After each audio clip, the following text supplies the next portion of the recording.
Hi, welcome to our channel where we share the most intriguing stories. When Lucas Maddox bought a secluded lakeside cabin to escape the chaos, he expected peace. What he got was war. A ruthless HOA, a power-hungry woman named Karen, and a fight for land, freedom, and survival. This isn't just a property dispute. It's a battle for the soul of independence. I pulled up the gravel road just past noon, my old Ford pickup rattling with every bump, the trailer groaning behind me like it was just as tired as I was. The dog in the passenger seat, Bentley, my stubborn old Labrador, gave a disapproving huff as if to say, "This better be worth it." We crested the final hill, and there it was, the cabin. No, not a cabin, my cabin. It sat nestled right at the edge of Pinefall Lake, a weathered old ranger's outpost, half swallowed by trees, with its dock bones barely clinging to the shoreline. There was moss on the roof, a nest of squirrels in the porch eaves, and I swear the outhouse looked at me funny. But to me, it was perfect. I cut the engine and sat there a moment, breathing in the air. Pine, damp earth, and silence. Real silence. Not city silence, where you can still hear your neighbor sneeze through drywall. This was earned silence. I stepped out and stretched, my boots crunching on gravel, a cool breeze rustling through the trees like they were whispering, "Welcome home." Bentley leapt out, sniffed a bush, and peed on it like a landowner marking territory. Fair enough. I made coffee first. Priorities. Portable stove on the porch, propane hissing, a chipped enamel mug from my glove box. As the water boiled, I walked the perimeter. Each of the 4 geodetic boundary markers was right where they should be, flagged and stamped. I had GPS pins on my phone, printed coordinates, a notarized copy of the land deed, auction confirmation from the Department of Natural Resources, and a USB drive in my pocket with everything backed up twice. I wasn't just prepared, I was legally bulletproof. Or so I thought. The coffee was just starting to brew when I heard the tires, big ones, angry ones. A screech of rubber on gravel echoed through the trees like a warning shot. I turned around slowly, still holding my mug, and saw a shiny black SUV barreling up the road like it was owed the right of way by God himself. It stopped abruptly just outside my new gate, the kind that didn't even have time to rust yet. The SUV had a magnetic logo on the side, Echo Shores Reserve HOA. Of course it did. The driver's door flung open with the kind of force that screamed power trip, and out stepped a woman in a cream-colored pantsuit that looked like it cost more than my truck. Blonde bob, clipboard, HOA lanyard swinging like a badge. 2 men climbed out behind her, both wearing matching embroidered polos and squints that smelled like compliance audits. She didn't walk. She marched. "You are on land controlled by Echo Shores HOA," she barked. "Not even a hello. Structures of this type are not permitted. You are to cease all activity and vacate the premises immediately." I stared at her a second, then looked down at my mug like maybe I'd missed a hallucinogen packet in the coffee. "Pardon? This structure," she gestured like the cabin offended her ancestors, "violates community standards. This entire area falls under HOA jurisdiction. You're trespassing." I took a slow sip. "Ma'am," I said carefully, "this property was state-owned until 2 years ago. I bought it through a public land auction last month. I have documentation, coordinates, and border markers verified by a state surveyor. Your HOA stops a quarter mile over that ridge." Her eyes narrowed. "That's a matter to be decided at a board meeting. Until then, we expect voluntary compliance. Otherwise, we'll be contacting law enforcement to report unauthorized occupation of community recreational land." I set my coffee down and took a breath. I didn't move aggressively, didn't raise my voice, just calmly reached into my vest pocket and pulled out a laminated printout of the boundary survey, unfolded it, and held it out. "See this line here?" I pointed. "This is the legal edge of your HOA zone. And this," I tapped the red highlighted section where the cabin stood, "is me. This land is mine. You're not just wrong.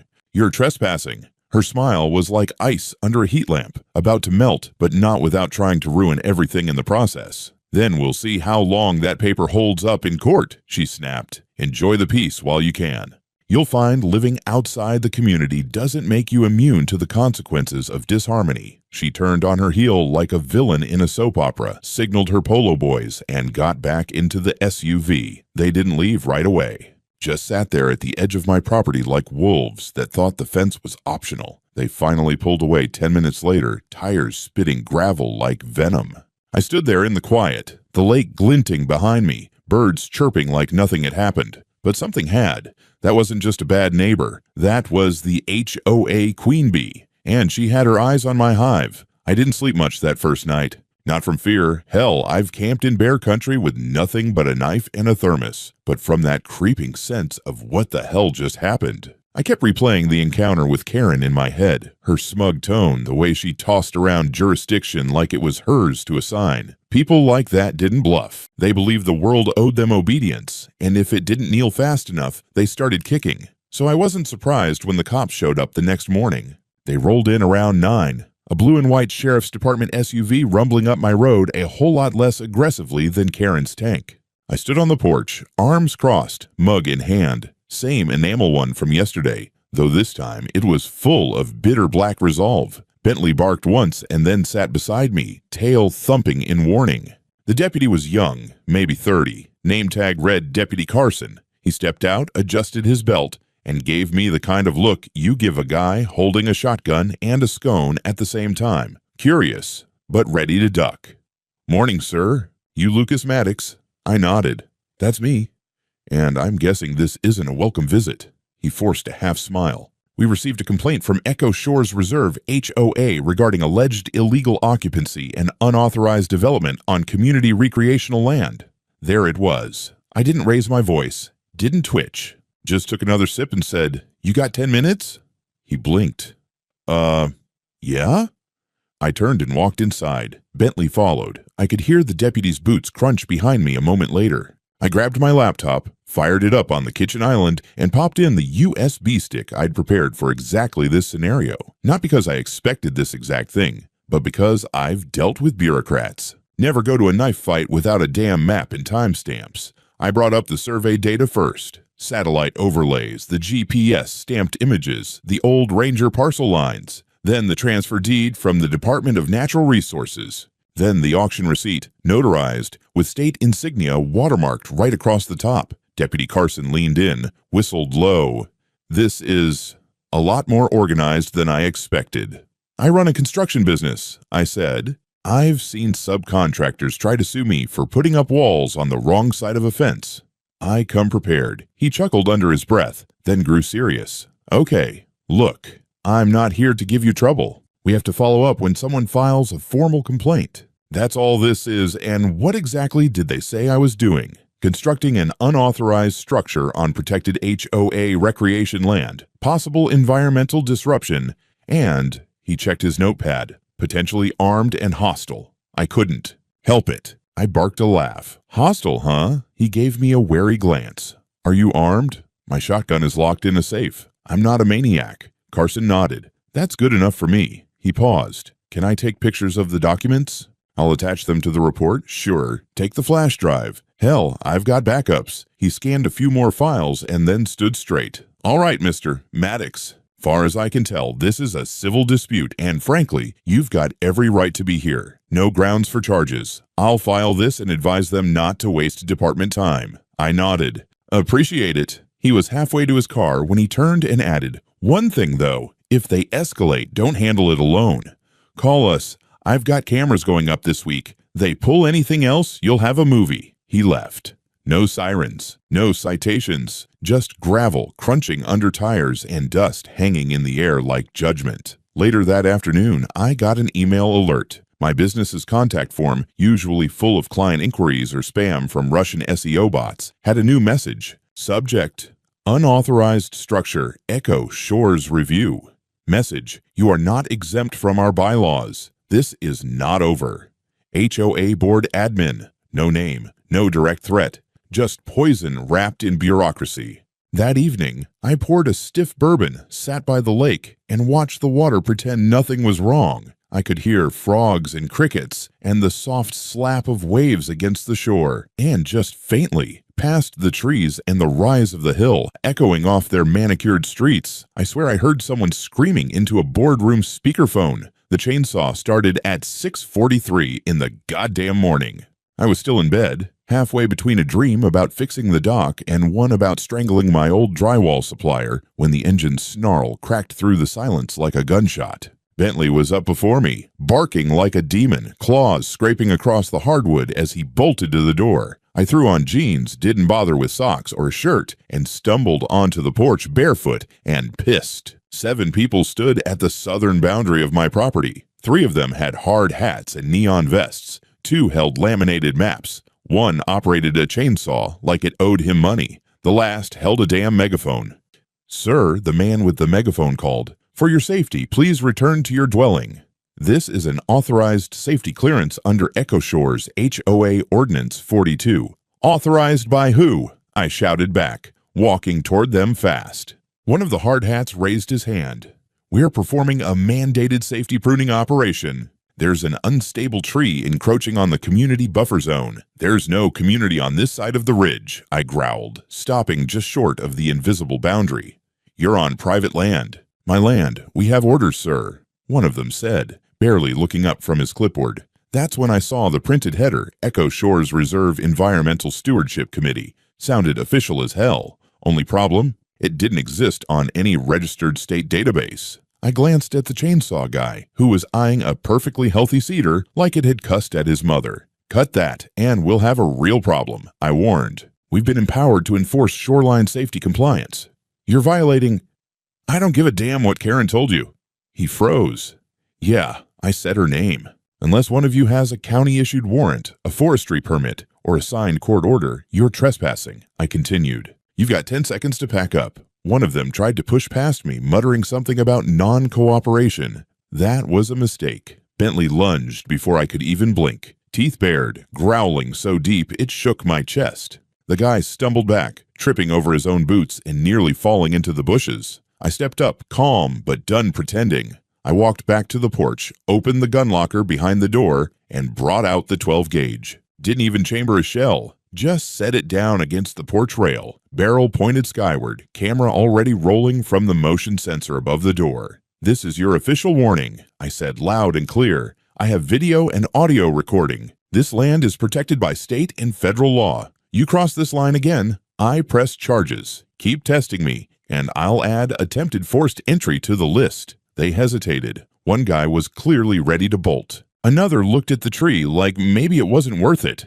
But then one of the clipboard holders, trying to save face, marched forward and shouldered me. That was the spark. Bentley went for him.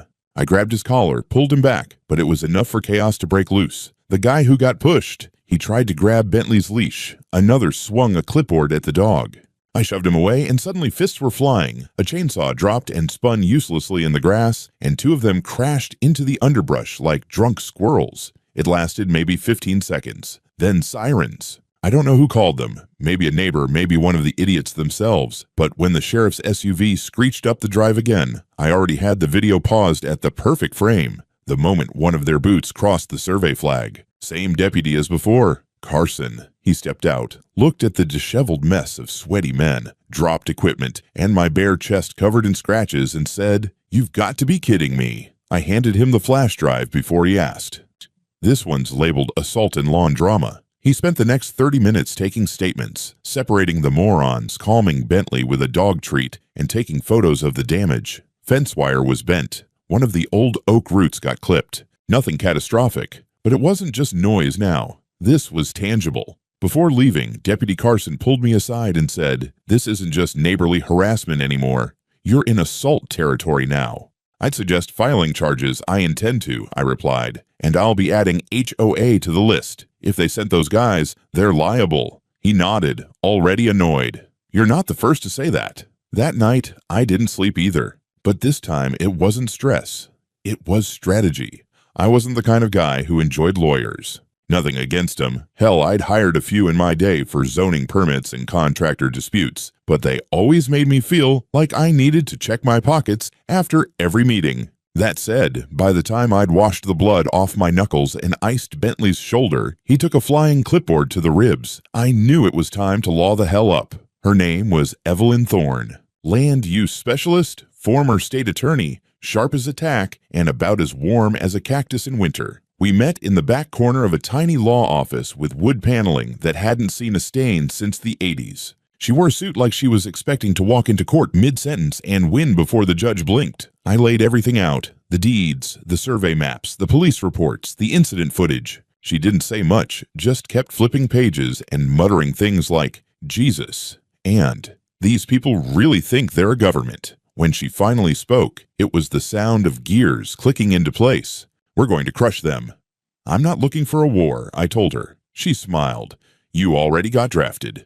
We filed 3 initial claims: criminal trespass with photographic and video evidence, assault and battery, including Bentley's attack as a defensive reaction, property damage to my fence, root system, and shoreline brush. But that was just the warm-up. Evelyn went digging, and what she found: it made Karen's clipboard fetish look like a parking violation. Turns out, the Echo Shores HOA had expanded their jurisdiction on paper sometime last year, quietly, without notifying the county. They'd filed an updated map that included a buffer zone stretching 300 feet beyond their actual plotted development. My land? Smack in the middle of that imaginary buffer. Worse, that new buffer zone was never approved. Not by the county, not by the zoning board, not by the DNR. It was a digital PDF uploaded to the HOA website, stamped with a fake internal approval code, ESR204B. Evelyn traced it back to a desktop computer registered to, take a guess, Karen Brady. She also found a series of HOA meeting minutes conveniently missing from the official record.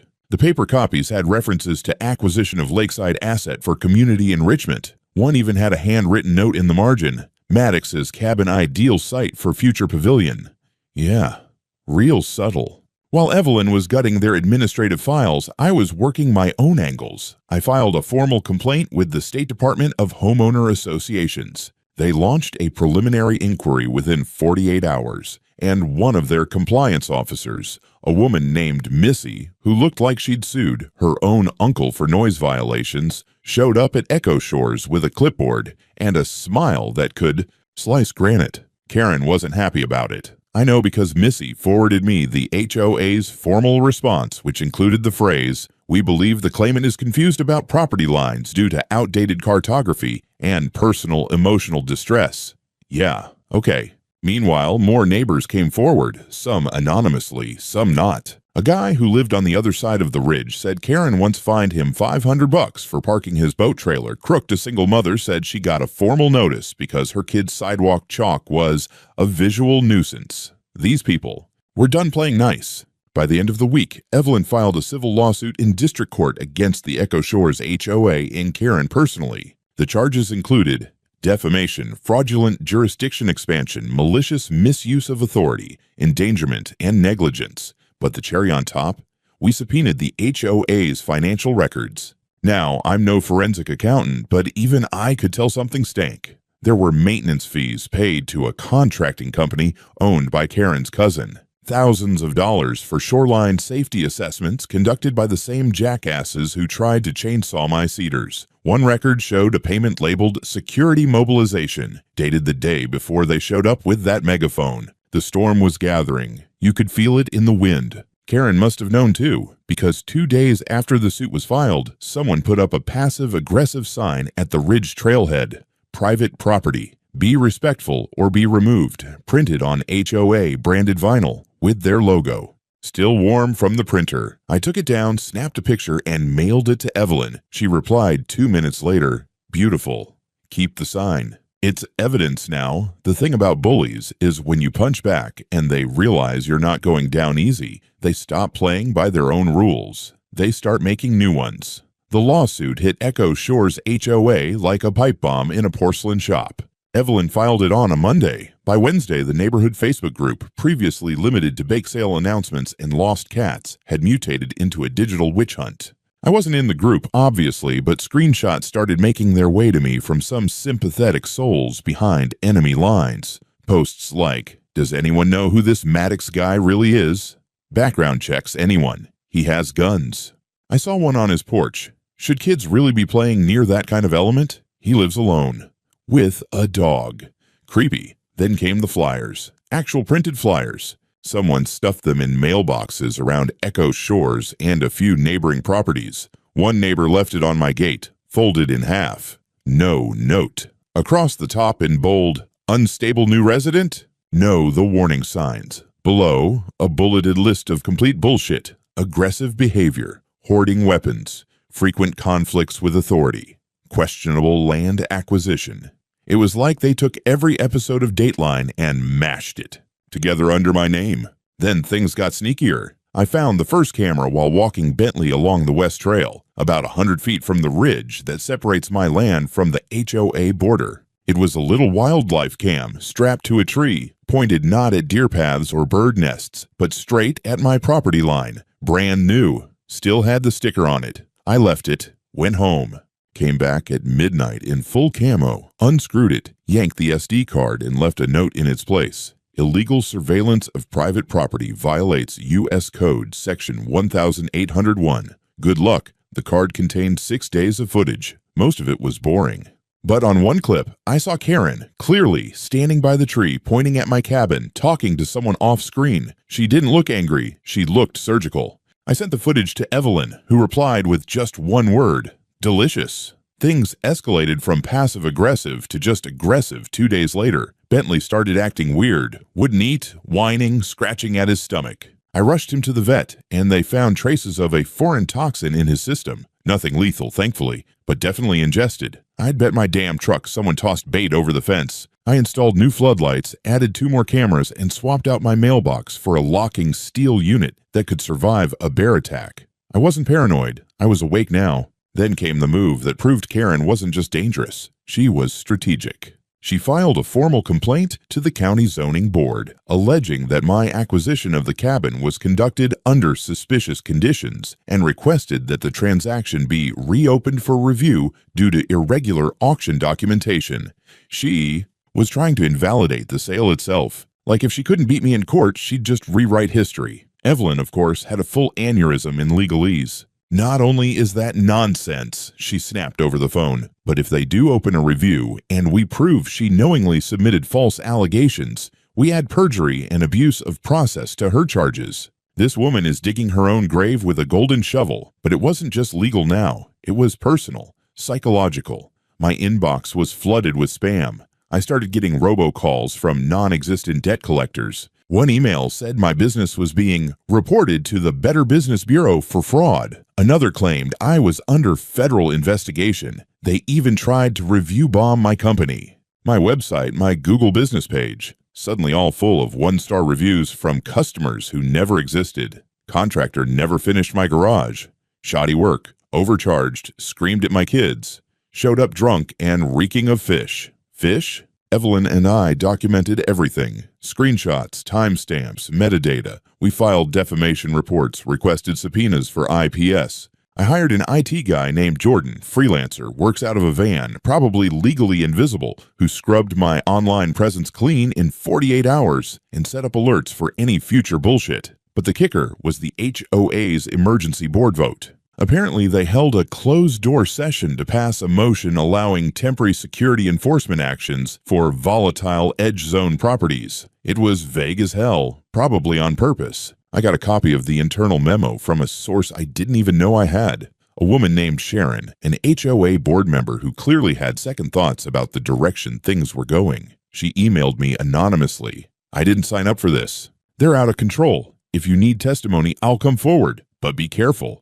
They're getting desperate, Bentley, and I sat on the porch that night, shotgun across my lap, watching the tree line. Somewhere in that darkness, I knew someone was still watching me, but they weren't the only ones anymore. Now I was watching back. I woke up to the smell of smoke, not campfire smoke, not someone burning leaves smoke. This was darker, acrid, sharp with chemicals and char. The kind of smell that says something is wrong before your brain finishes the sentence. Bentley was already at the window, barking like mad. I grabbed the shotgun, barefoot again, heart thudding, and rushed outside. The boathouse was on fire. Flames licked up the far wall, snapping through dry cedar like it was kindling. One side had already collapsed, and a piece of the roof sagged like melting cardboard. Sparks jumped into the black sky, catching the breeze and dancing over the lake like fireflies possessed. I didn't panic. I went cold. I sprinted to the lake pump, grabbed the emergency hose line I'd installed that first week, and started spraying down the surrounding trees, then the cabin's rear wall.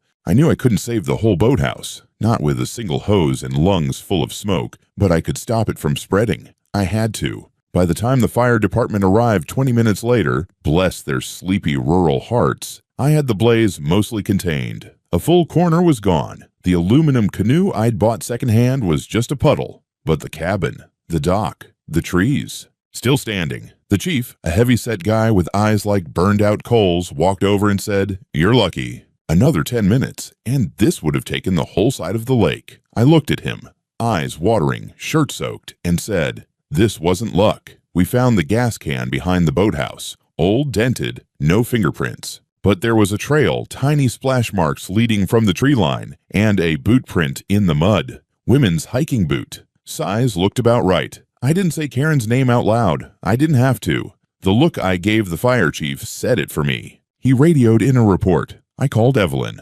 "Attempted arson," she repeated, her voice sharper than I'd ever heard it. "Oh, she's done. She's absolutely done.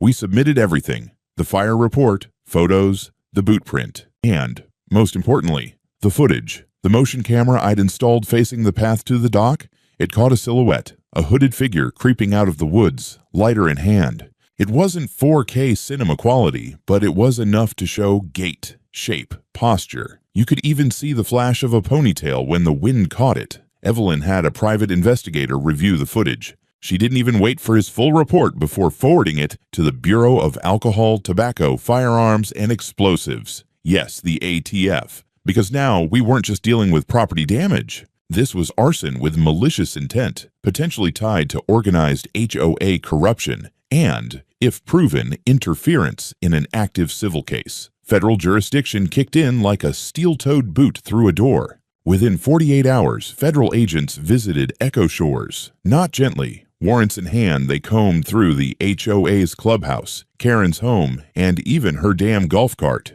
They found backup drives with digital maps of my property, marked with notes like potential event space and HOA annexation. Multiple fake internal memos referencing shoreline jurisdiction. -A binder labeled compliance strategies, which included photos of my cabin, annotated with things like noise citations, visual disruption, and, I kid you not, remove or absorb.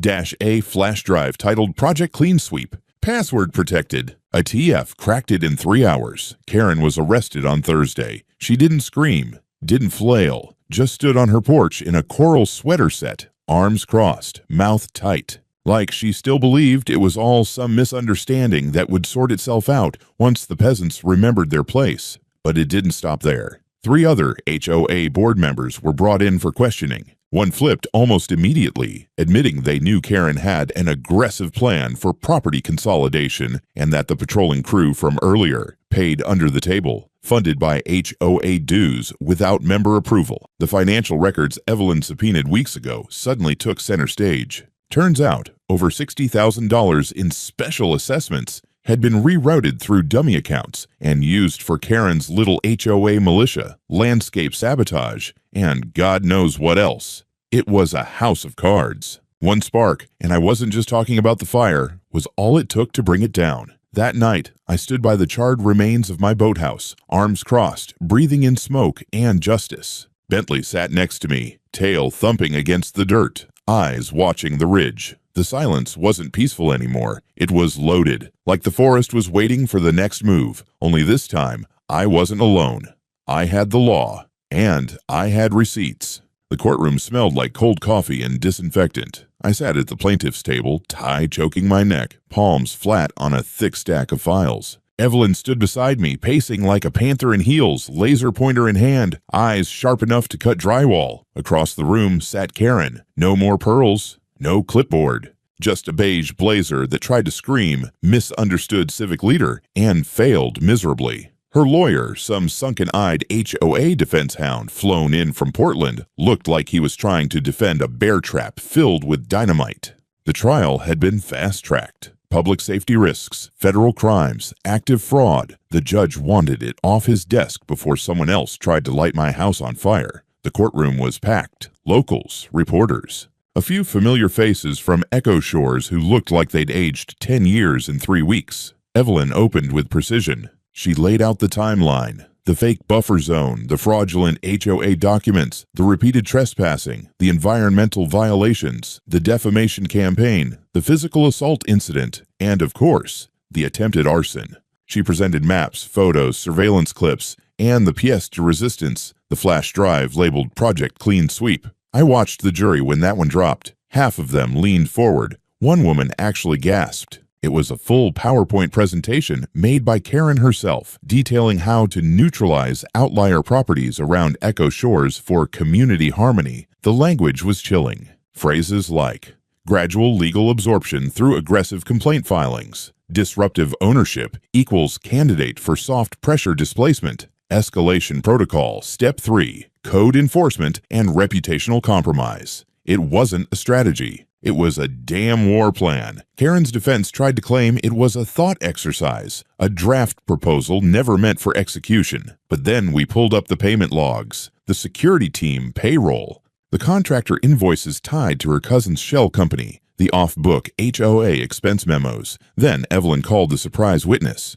Sharon, the same board member who'd warned me weeks ago. She walked into that courtroom in a modest floral dress, but when she took the stand, her voice had steel in it. She told the jury how Karen manipulated board votes, how she threatened dissenting members with fines and social exclusion, how she held secret meetings to discuss containment options for me, how she diverted HOA funds to personal use and enforcement experiments. By the end of Sharon's testimony, the room was dead quiet. Then Evelyn pulled out the final nail. A forensic report confirming that the HOA maps submitted to the county zoning board, used in Karen's attempt to reverse the land sale, were digitally altered, stripped of metadata, and uploaded from a personal IP address registered to Karen's home. Router. It was over. The judge didn't even let it drag. He read the verdict like he was throwing rocks in a pond. Guilty on multiple counts. Fraudulent misrepresentation, malicious prosecution, attempted coercion of property rights, falsification of legal documents, organization of illegal private enforcement, attempted arson. Karen Brady was sentenced to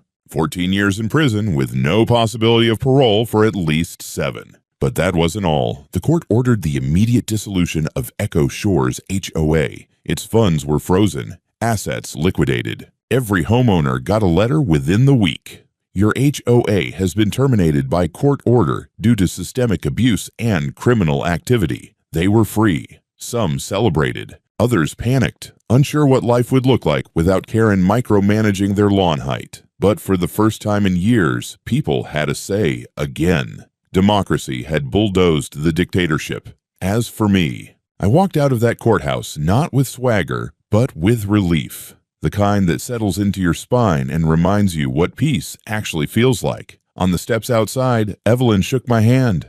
Told you we'd crush them. I nodded. You did. And now I've got about 50 feet of scorched shoreline to rebuild. She smiled. Good thing you're a builder. We parted ways just as a reporter rushed up asking for a statement. I gave them a quote. Then I went home. It took 6 months to rebuild the boathouse, not because it was big or complicated or because I didn't know what I was doing, but because I refused to rush it. I wanted every nail, every board, every shingle to be mine. No contractors. No permits I didn't ask for. Just me, Bentley, a stack of cedar planks, and the quiet lap of Pine Fall Lake. The new dock was wider, stronger. I added a built-in bench at the end facing west, so I could watch the sun drown behind the tree line every evening with a beer in one hand and the dog snoring at my feet.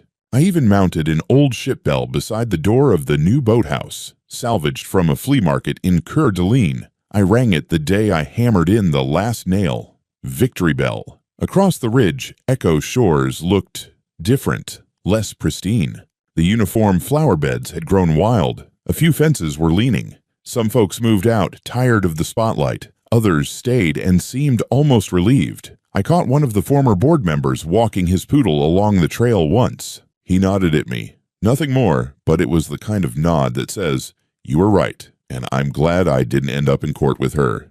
Karen, still locked up in Boise. Last I heard, she was trying to appeal, citing psychological distress caused by excessive civic responsibility. I almost choked on my coffee when I read that. The land itself felt different too, safer. Not just physically, I doubled the security system, installed motion lights, and added a few trail cams with night vision, but spiritually. The air was lighter. The woods felt like they breathed easier without clipboards lurking in the shadows. One morning, I built a sign and mounted it to a cedar post near the edge of the property line. Private property, legally owned and defended. No HOA.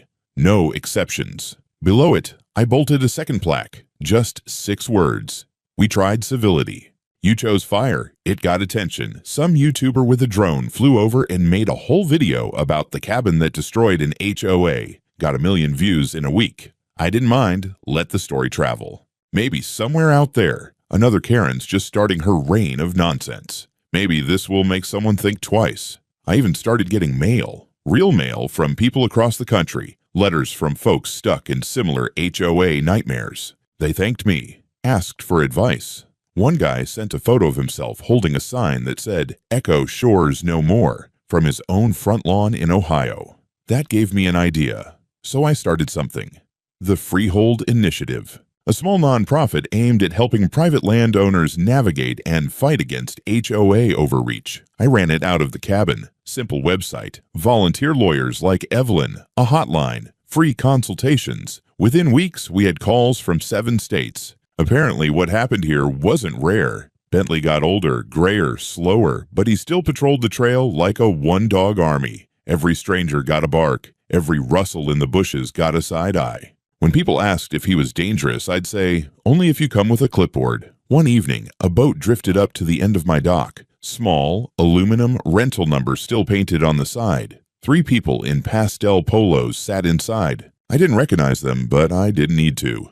The posture was enough. Upright, judgy, like they were trying to decide whether the lake was too reflective for their taste. I stood at the end of the dock in full camo, mug of black coffee in one hand, shotgun slung over the other shoulder. They didn't say anything. I didn't either. After a long pause, the boat turned around and drifted away without a word. Bentley watched them go, tail thumping once. I scratched his ears and muttered, "That's right, boy.